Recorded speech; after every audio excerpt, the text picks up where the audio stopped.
Shalom, perkenalkan nama saya Bintang Maria Claudia dengan NIM 44220932. Nah, saya di sini akan menelusuri konsep seni bergaul dalam agama Kristen. Nah, jadi setiap manusia itu diciptakan untuk hidup bersama orang lain. Tidak ada seorang pun yang dapat menjalani kehidupan ini dengan sendirian. Sejak kita lahir, kita hidup di tengah keluarga, bertumbuh dengan bersama teman, belajar di sekolah, bekerja dalam lingkungan masyarakat, dan beribadah dalam gereja. Oleh karena itu, kemampuan untuk bergaul dengan baik menjadi salah satu keterampilan yang sangat penting dalam kehidupan. Namun, bergaul bukan hanya sekedar berteman atau berkumpul. Dalam iman Kristen, seni bergaul memiliki makna yang jauh lebih dalam. Seni bergaul adalah kemampuan membangun hubungan yang didasarkan kasih, penghargaan, kerendahan hati, kejujuran, dan serta kesediaan untuk melayani sesama.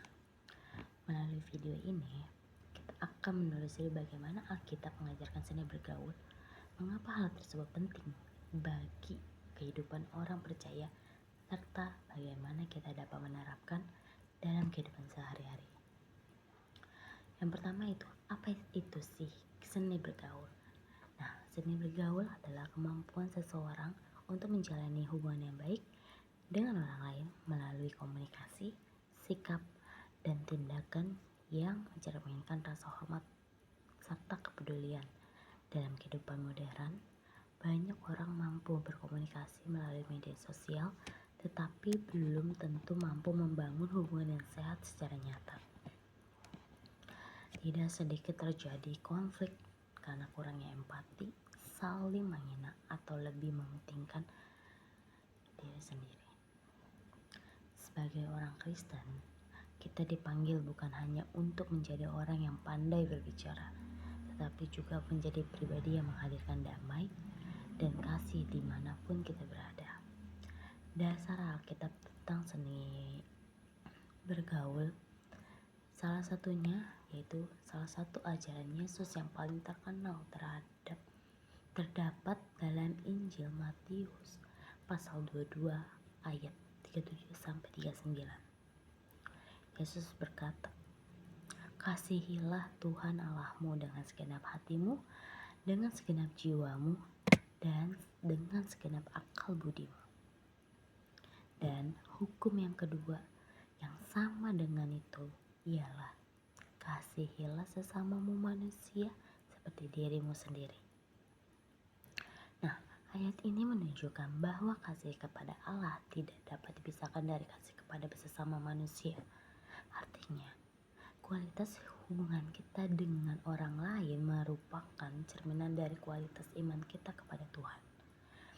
Ketika seseorang mengasihi Tuhan, maka kasih itu akan terlihat melalui cara ia memperlakukan orang lain.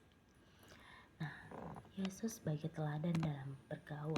Nah, selama pelayanan di dunia, Yesus menunjukkan bagaimana seni bergaul yang sesungguhnya. Kenapa? Yesus tidak milih teman. Ia berbicara dengan orang kaya maupun orang miskin. Ia menerima banyak anak-anak ketika murid-murid ingin mengusir mereka. Ia makan bersama para pemungut cukai yang dianggap berdosa dan oleh masyarakat di sana. Ia menyembuhkan orang sakit tanpa memandang status sosial. Ia bahkan mengampuni orang-orang yang menyalibkannya. Semua tindakan tersebut menunjukkan bahwa kasih Kristus melampaui batas suku, status, jabatan, maupun latar belakang. Bagi Yesus, setiap manusia memiliki nilai yang sama di hadapan Allah. Inilah teladan terbesar dalam seni bergaul menurut iman Kristen. Nah, ada pun prinsip-prinsip seni bergaul menurut Alkitab. Ada apa sih? Yang pertama kita bahas yaitu mengasihi sesama. Kasih merupakan paling dasar dari seluruh hubungan manusia.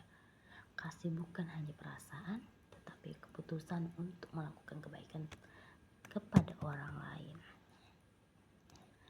kasih juga membuat kita mampu membantu teman yang kesulitan, menghormati orang tua, mengampuni kesalahan orang lain, dan peduli terhadap mereka yang membutuhkan. Tanpa kasih, hubungan akan mudah dipenuhi konflik dan kepentingan pribadi. Yang kedua itu ada rendah hati.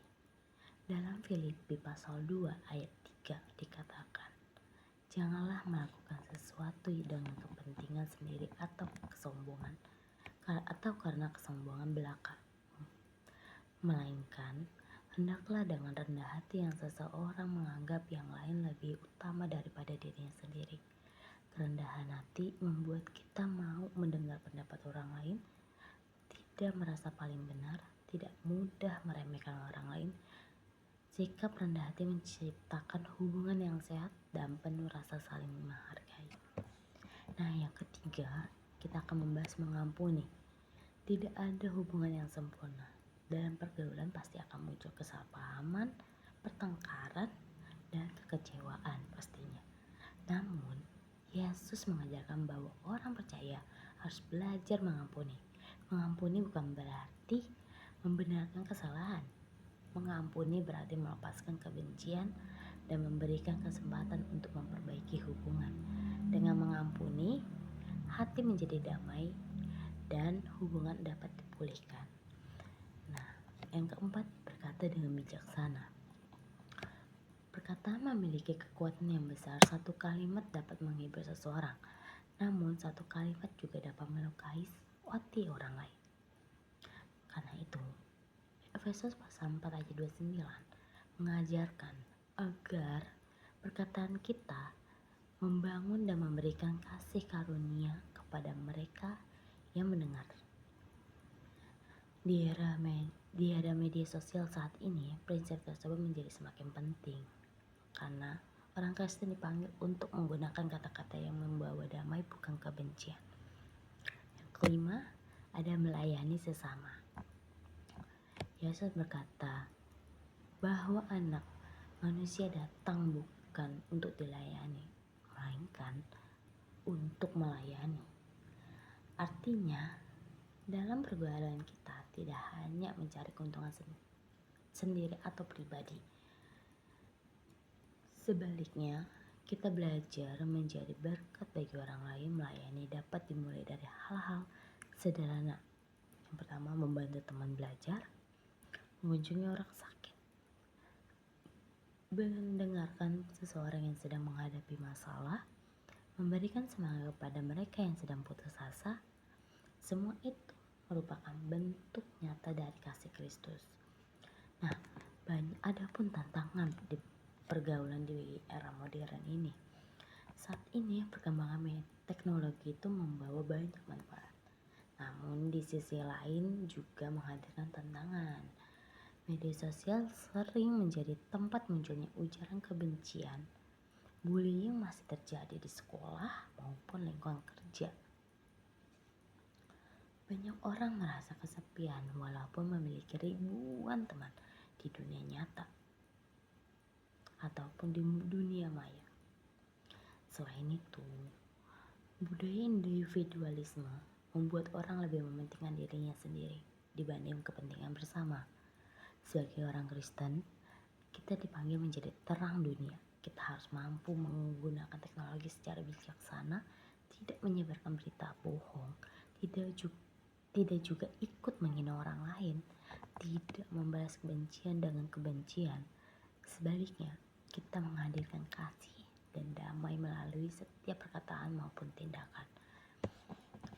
Adapun penerapan seni bergaul dalam kehidupan kita sehari-hari. Di lingkungan keluarga, kita dapat menghormati orang tua, menyayangi saudara, dan saling membantu. Di sekolah atau di kampus, kita belajar menghargai teman yang berbeda suku, agama, maupun budaya. Di tempat kerja, kita bekerja sama dengan jujur, bertanggung jawab, dan menghormati rekan kerja.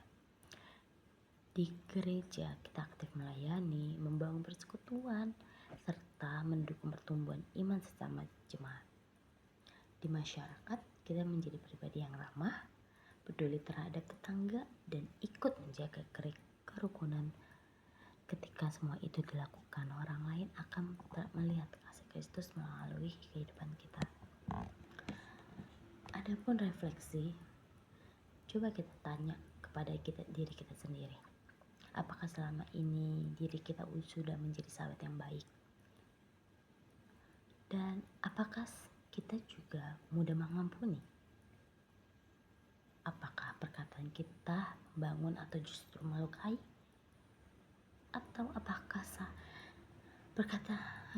kita peduli terhadap orang lain di sekitar kita? Nah, iman Kristen bukan hanya tentang datang ke gereja setiap minggu, tapi iman Kristen juga terlihat melalui bagaimana kita memperlakukan sesama setiap hari. Seni bergaul yang diajarkan Yesus Kristus mengajak kita menjadi pribadi yang penuh kasih, rendah hati, sabar, dan membawa damai. Sebagai penutup, seni bergaul dalam agama Kristen bukanlah sekedar kemampuan bersosialisasi. Seni bergaul merupakan wujud nyata dari kasih Allah yang dinyatakan melalui kehidupan orang percaya. Ketika kita mengasihi sesama, menghargai perbedaan, mengampuni kesalahan, berkata dengan bijaksana, dan melayani tanpa pamrih, kita menjadi saksi Kristus di tengah dunia. Kiranya melalui kehidupan kita, semakin banyak orang merasa kasih Tuhan. Marilah kita mulai dari hal-hal terkecil, mulai dari keluarga, teman, gereja, dan lingkungan sekitar kita. Karena perubahan besar selalu dimulai dari tindakan kasih yang sederhana, yang paling sederhana sekalipun.